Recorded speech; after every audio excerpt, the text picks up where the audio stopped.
à tous pour cette nouvelle librairie d'experts APM. Bonjour Philippe Leclerc. Bonjour Bianca.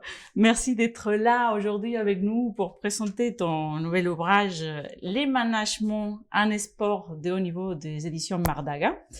Donc Philippe, tu es expert APM depuis 26 ans. Et tu as fait 143 rencontres au sein de réseau. Mais voilà, qui es-tu en plus d'un expert APM aguerri de notre réseau? Je suis à la base un sportif de haut niveau, puisque j'ai les premières étapes de cet ouvrage, je me les suis d'abord appliqué moi, puisque en 74, donc vous voyez, c'est pas mode, j'ai décidé de m'entraîner pour être en équipe de France sur 5000 mètres l'été qui arrivait. Et à l'époque, je devais faire 140 km par semaine et j'en ai fait 250. Et au bout de 3 mois, je pouvais plus courir, j'avais des contractures dans les mollets. Donc je suis allé voir un kiné, je lui ai dit « Monsieur, massez-moi ». Il m'a dit « Non, je vais vous apprendre à vous en passer ». Et bien ça, c'est le premier enseignement que j'ai retiré. C'est déjà, il faut se méfier de ses a priori, de ses croyances. Je lui ai fait confiance. Il ne m'a jamais massé. Il m'a appris à utiliser mon corps d'une manière intelligente. Donc après, je pourrais donner quelques critères. Et après, quand il a vu que ça marchait bien, il m'a appris à contrôler mon cerveau, entraînement mental. Et ensuite, il m'a appris à faire la connexion entre ma tête et mon corps, parce que souvent, le corps des gens est là et la tête est ailleurs. Et quand on fait la connexion entre la tête et le corps, eh bien, on atteint ce qu'on appelle dans le sport, dans l'art, l'état de grâce, le flow.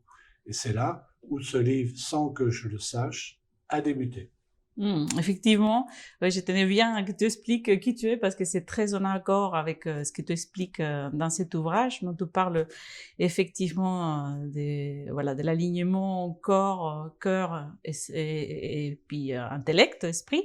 Donc c'est par ton vécu que tu arrives à cet ouvrage. Oui. Et par ton expérience aussi en tant qu'expert, parce que tu as été en contact avec des dirigeants tous ces 26 ans. Si tu devais nous résumer l'objectif de cet ouvrage et ce qui t'a mené à le concrétiser finalement. C'est-à-dire que avant l'expertise, j'ai été préparateur mental pour accompagner une vingtaine d'équipes de France le jour des Jeux Olympiques, des Championnats du Monde, des Championnats d'Europe. Et là, j'ai vu à chaque fois qu'est-ce qui se passait quand les sportifs gagnaient ou quand ils perdaient, c'est-à-dire état de grâce ou jour sans. Et j'ai pu vérifier à chaque fois quels étaient les ingrédients. Et dans le sport, je peux réussir indépendamment de mon talent si je travaille tous les paramètres de la performance. Le mental, les émotions, le corps, la nutrition, enfin tout ce que l'on peut trouver dans le livre, écrit aussi par d'autres experts APM, dont c'est leur sujet. Et le lien aussi, c'est le chaînon manquant, c'est l'entraînement. Parce qu'un sportif, il s'entraîne en permanence. Oui, effectivement, ça m'amène à ma question suivante. Pourquoi cette analogie de les sportifs de haut niveau et cette comparaison avec du dirigeant?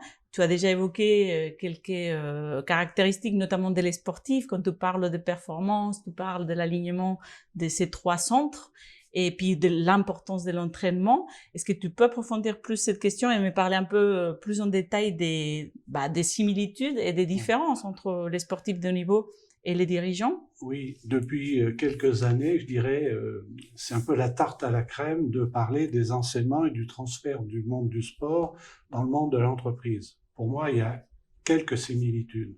Déjà, les compétences sont les mêmes. Pour réussir partout, il faut unité entre la tête, les émotions, le corps. Bon.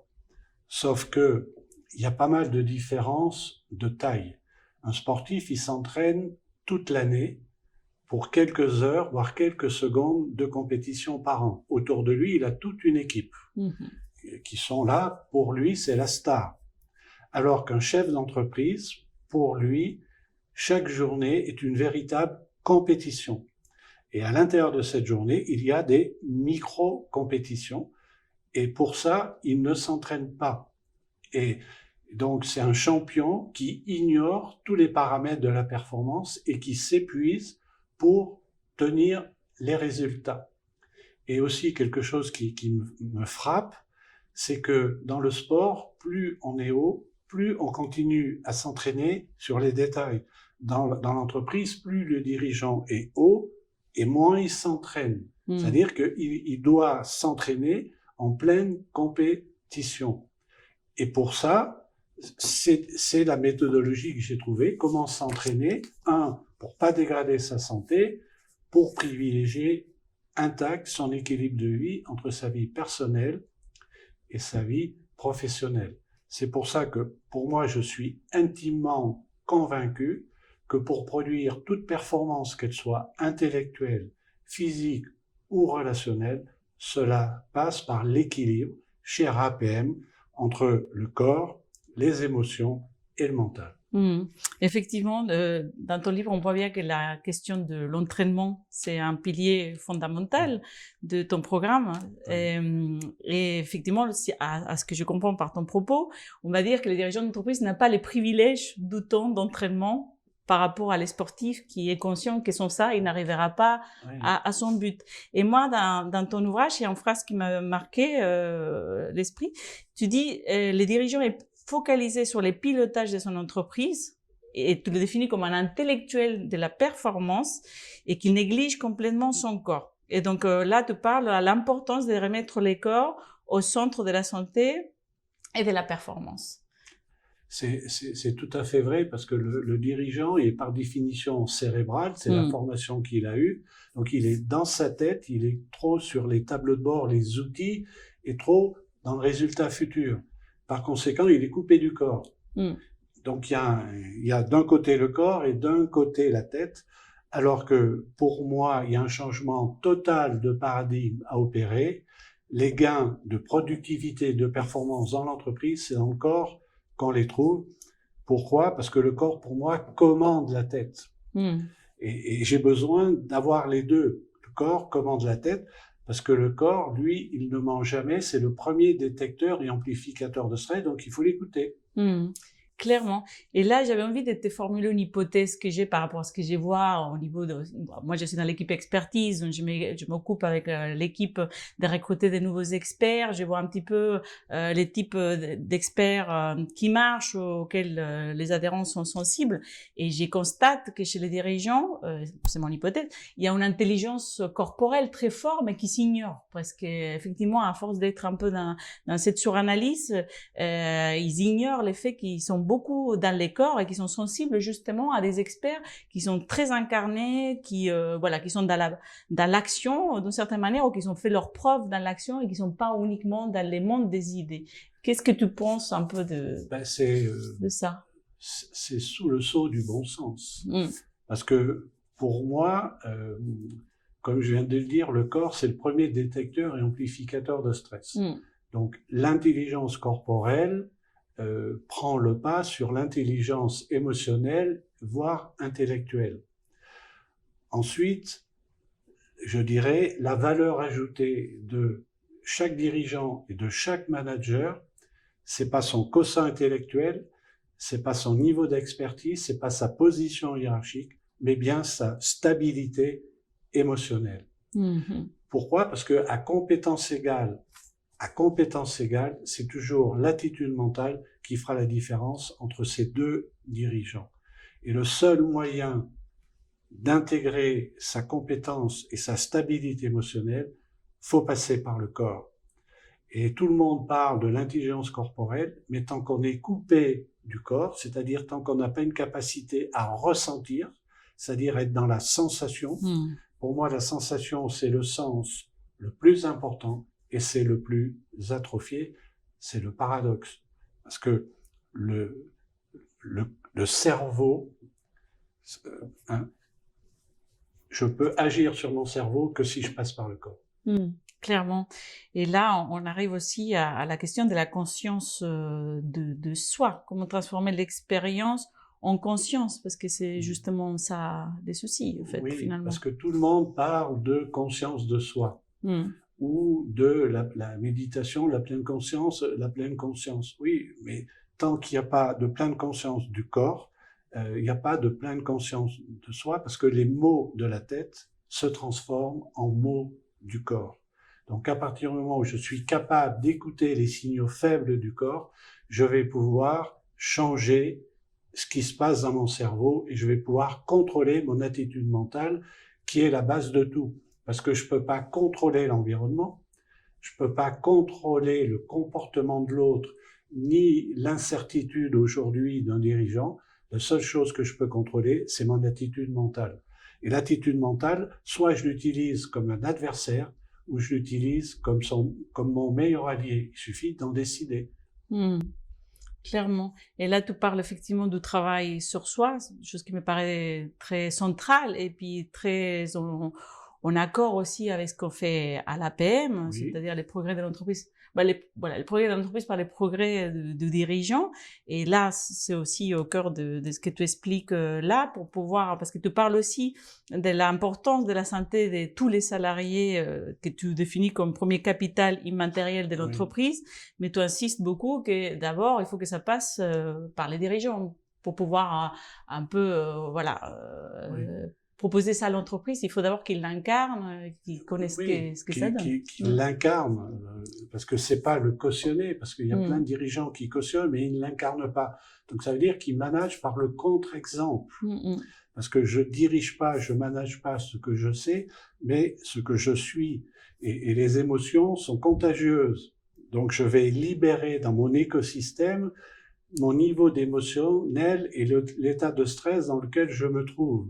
Donc, c'est la spirale vertueuse, moi d'abord, mon équipe, mes collaborateurs, et là, on est dans une spirale vertueuse, c'est encore du bon sens. Clairement. Et dans cet ouvrage, que je trouve vraiment que c'est un entraînement clé en main, très facile à appliquer parce que tu as fait un travail de synthèse par chapitre avec des idées clés et t'as mis 26 fiches pratiques aussi à utiliser, même des entretiens. Il y a un bonus avec des entretiens assez approfondis. Voilà. Comment, concrètement, pour appliquer ça dans la durée, qu'est-ce que tu conseilles aux dirigeants? Je dirais là, ce qu'il faut savoir, c'est que c'est un programme d'entraînement, comme je l'ai dit, qui s'appuie sur l'équilibre entre le corps, les émotions, le mental et l'entraînement, que j'ai nommé le programme SEM. Il s'appuie déjà sur les découvertes en neurosciences et sur les dernières recherches avancées des sportifs de haut niveau mental et corporel. Et la théorie, justement, est expliquée à base de fiches d'entraînement pour intégrer ses compétences tant dans sa vie personnelle, familiale, professionnelle, sportive ou artistique. Et l'entraînement est 100% sous le contrôle de la personne. Parce que sans entraînement, rien ne se passe. Si je m'entraîne pas, je continue à développer mes anciennes compétences parce que les compétences que je mets en œuvre sont les compétences que je pratique au quotidien. Donc, est-ce que je fais du renforcement positif ou est-ce que je fais du renforcement négatif? Effectivement. Et donc, là, pour résumer, les 5 raisons principales que tu donnerais à nos adhérents pour lire cet ouvrage. Les 5, 1, mon corps, premier détecteur et amplificateur de stress. Le corps ne ment jamais, il me parle de moi. Il va falloir en prendre soin, parce que si je suis quelque peu provocateur, on prend plus soin de sa voiture que de son corps. Donc pour aller loin, il faut ménager sa monture. Donc apprenons à écouter les signaux faibles que notre corps nous envoie. Le corps commande la tête. Deuxième raison, je l'ai dit mais je le reformule, la santé et l'équilibre entre la vie personnelle et la vie professionnelle doit être la priorité absolue de tout dirigeant et manager qui souhaite performer dans la durée sans épuiser. La valeur ajoutée, je viens d'en parler, mais la répétition fixe la notion. La valeur ajoutée de tout dirigeant, c'est pas le quotient intellectuel, c'est pas le niveau hiérarchique, c'est pas le niveau d'expertise, c'est la stabilité émotionnelle qui fait la différence entre tout le monde. L'attitude mentale, c'est vraiment mon pire adversaire ou mon meilleur allié. Effectivement, tu parles beaucoup du mental et comment les sportifs a bien compris. Tu parles d'ailleurs que les sports a été les précurseurs dans cette prise Oui, de conscience de l'importance de travailler les mentales et comment petit à petit on commence à prendre conscience dans les autres terrains. Donc, si tu avais des conseils aussi à donner tout de suite pour commencer déjà à s'échauffer avant de lire ton ouvrage, des conseils à donner aux adhérents bah, le premier conseil, c'est qu'ils regardent dans quelle est leur posture quand ils lisent le livre. Ouais. Donc c'est vraiment la première. Est-ce qu'elle respecte les règles de biomécanique? Parce que la posture assise, si elle ne respecte pas ces règles, provoque autant de maladies que la cigarette. C'est-à-dire, je lisais une étude, une recherche, quand 3 heures assis égale 3,8% de décès, Wow. toute fonction, y compris toute fonction, oui, et surtout indépendamment de la pratique sportive. Parce que ce que j'observe, c'est que les gens qui font du sport, souvent ils le font très mal, ils le font sur le mode du résultat, et ce que j'observe, c'est dès qu'ils rentrent de nouveau dans l'entreprise, ils reprennent leurs défauts. Donc le but, ça, c'est aussi écouter son corps quand je pratique même un sport loisir, même un sport santé. Donc c'est vraiment mes différentes postures corporelles et pas uniquement parler de gestion du stress, parce que ça c'est trop commun, parler plutôt de comment je vais arrêter de me fabriquer mon stress. Parce que le stress, on se l'auto-inflige. Et donc là, on va travailler tout de suite la cause. Et la cause, c'est le mental, c'est les cognitions. Et une des phrases que je répète tous les jours, c'est la phrase magique, si tu n'avais pas peur, qu'est-ce que tu ferais? Posez-vous cette question-là, si tu n'avais pas peur, qu'est-ce que tu ferais? Et bien sûr, quand je parle de la peur, je ne parle pas de la peur réelle, où il y a une cause rationnelle, objectivée, objectivable. C'est toute la peur imaginaire. Donc déjà, les postures corporelles, debout, assis, en marchant, et surveiller ses cognitions. Et un troisième conseil, regarder la qualité de sa respiration. Parce que la respiration, c'est le miroir exact des émotions. La moindre émotion perturbe la qualité respiratoire. Donc en travaillant sur sa respiration, progressivement, on va évacuer ces émotions. Parce que la gestion des émotions, c'est seulement la respiration. Effectivement, on oublie souvent Oui. de conscientiser la respiration et de respirer correctement. Et moi, il y avait un truc aussi que je voulais mettre en avant justement dans ces conseils que j'ai vu dans ton ouvrage et que j'ai trouvé très, très intéressant. Tu mets en avant aussi pour l'entraînement qu'on doit s'appliquer afin de trouver une hygiène de vie qui permette d'être bien aligné sur ces 3 centres. Tu parles de l'importance de la motivation émotionnelle versus la motivation intellectuelle, justement en parlant de ces fixations qu'on a sur l'objectif et de pas être suffisamment présente sur les processus. Donc, qu'est-ce que tu as à dire sur cet conseil que moi j'ai trouvé intéressant? Parce que le paradoxe, c'est que ça soit dans le monde du sport ou dans le monde de l'entreprise, les deux sont dans une obligation de résultat sous le regard des autres.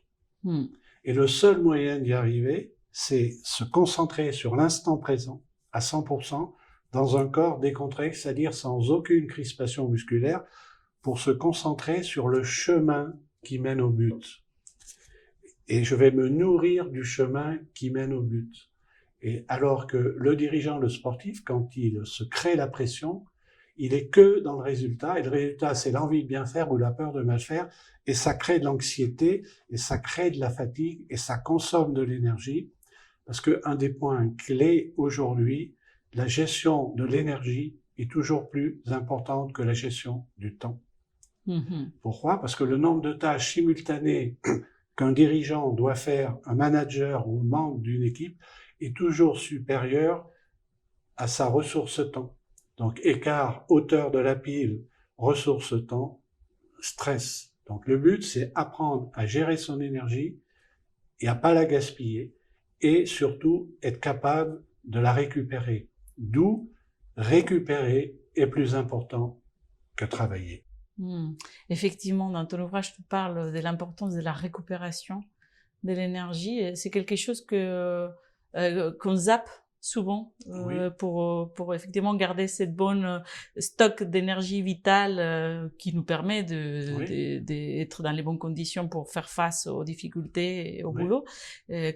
Quel conseil tu donnes pour justement récupérer pas oublier en tout cas Oui. de bien récupérer, parce que ce que tu dis très bien, les sportifs n'ont pas les choix. Quand il est pas Oui. bien, il est obligé de Oui. prendre soin de lui pour pouvoir revenir en forme. Les Oui. dirigeants, son corps, c'est son grand oublié quand il y a des autres urgences Oui. à côté. Et des fois, il va jusqu'à l'épuisement, jusqu'à Oui. que c'est trop tard. Qu'est-ce qu'il faut garder en tête pour ne Ben, pas oublier cette c'est étape de la récupération? pourquoi ça peut paraître évident à un dirigeant, quand il pratique la course, de respecter les étapes d'un plan d'entraînement. C'est-à-dire, c'est la physiologie. La physiologie dans le sport, c'est 3 semaines d'entraînement, 1 semaine de récupération. Dans l'entreprise, comme le dirigeant, il est tout le temps en train de courir. Je dis, c'est un dirigeant hamster, il court tout le temps, il est que dans l'opérationnel. Il ne récupère jamais. Le soir, il peut encore commencer à penser à travailler. Le week-end, il travaille trop. Et il n'y a pas assez de plages de récupération parce qu'ils ont tendance ils s'autorisent pas à partir peut-être un peu plus tôt le soir, parce qu'ils se disent, si je pars plus tôt, il va se passer ça. Donc déjà, pour récupérer, il faut déjà éviter de gaspiller son énergie. Donc, quand on fait du multitâche, halte au multitâche. Ça, c'est un leurre. Ouais. On gaspille de l'énergie quand on est crispé, quand on respire pas. Donc, de temps en temps, il faut, comme dans le sport, mettre en place des rituels de récupération. Arrêter de terminer un rendez-vous, une réunion à 11h et d'en reprendre une autre. C'est laisser des plages, par exemple, de 5 minutes entre les rendez-vous pour récupérer. Et récupérer, ça peut être simplement se poser sur sa chaise, s'allonger, faire, exemple, la sieste flash. La sieste des marins.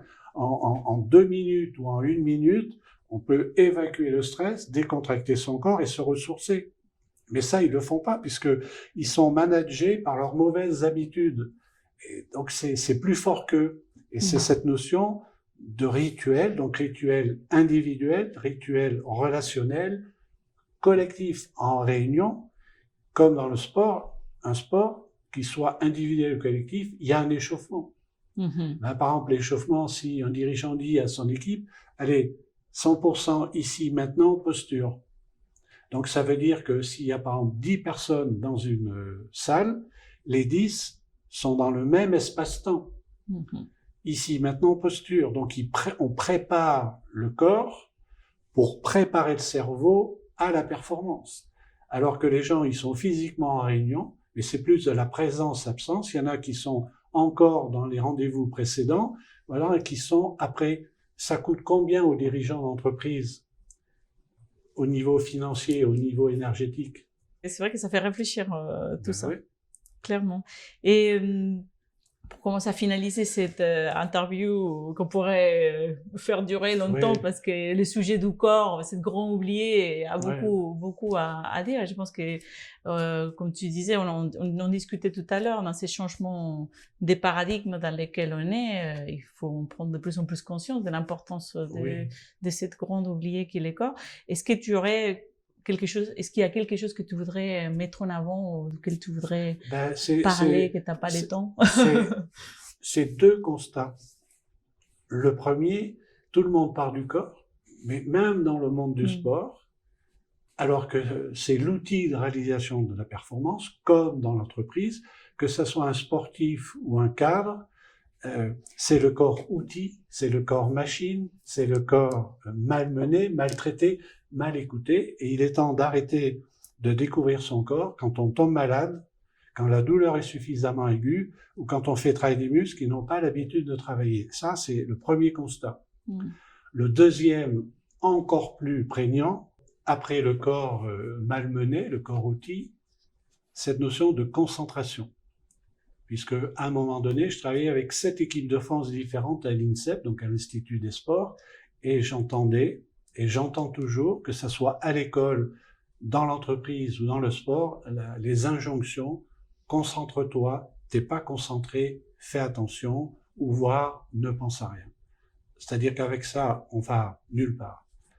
La concentration, c'est l'ingrédient essentiel des meilleures performances et c'est pas enseigné. Moi, j'ai identifié 4 compétences pour gagner le match de la vie de tous les jours. Donc là, on n'est plus dans le sport, on est dans la vie en général. Première compétence, être capable, être concentré, c'est être capable d'être 100% ici, maintenant, focalisé sur la tâche. Deuxième compétence, être capable de résister aux distractions. Donc il y a 2 types de distractions internes, je me distrais moi-même. Je suis là, je pense aux 36 millions de tâches à faire. Ou distraction extérieure, le bruit, les open space ou le mail.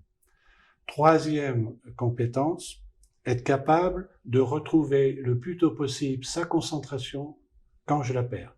Et là, je me rappelle une intervention APM, un dirigeant dit, ben oui, quand je fais ça, je perds de l'argent. Ben oui, monsieur. Parce que plus je tarde à m'apercevoir que je suis déconcentré, ben pendant ce temps-là, il se passe des choses, j'écoute plus, la performance se dégrade. Et le fin du fin, c'est être capable de passer rapidement d'une tâche à une autre, d'une relation à une autre, sans perdre le fil. Et ça, c'est possible que si l'on s'entraîne. En conclusion, savoir et ne pas appliquer, c'est toujours ne pas savoir. Pourquoi? Parce que j'observe tous les jours, même dans mes accompagnements de dirigeants, tout le monde sait ce qu'il faut faire. Tout le monde sait ce qu'il faut pas faire. Alors pourquoi les gens font pas ce qu'il faut faire et pourquoi ils font ce qu'il faut pas faire? Le conditionnement et l'entraînement qui est oublié. Effectivement. Bah, écoute Philippe, merci beaucoup pour tous ces bons conseils qu'on va essayer de mettre en application. Mais moi, qui suis pas dirigeante, je pense que ça s'applique à nous tous. Ça s'adresse, comme je l'ai dit, culture santé pour tout le monde. Voilà. Pour quelle que soit la position dans l'entreprise, tout le monde, ce sont des compétences de vie, elles sont transversales. Effectivement, je le constate. Donc, merci beaucoup pour cet ouvrage très intéressant que je vous invite à lire, Le management en sport de haut niveau des éditions Mardaga. Et puis voilà, donc merci à tous et puis à une prochaine librairie. Merci. À bientôt. À bientôt.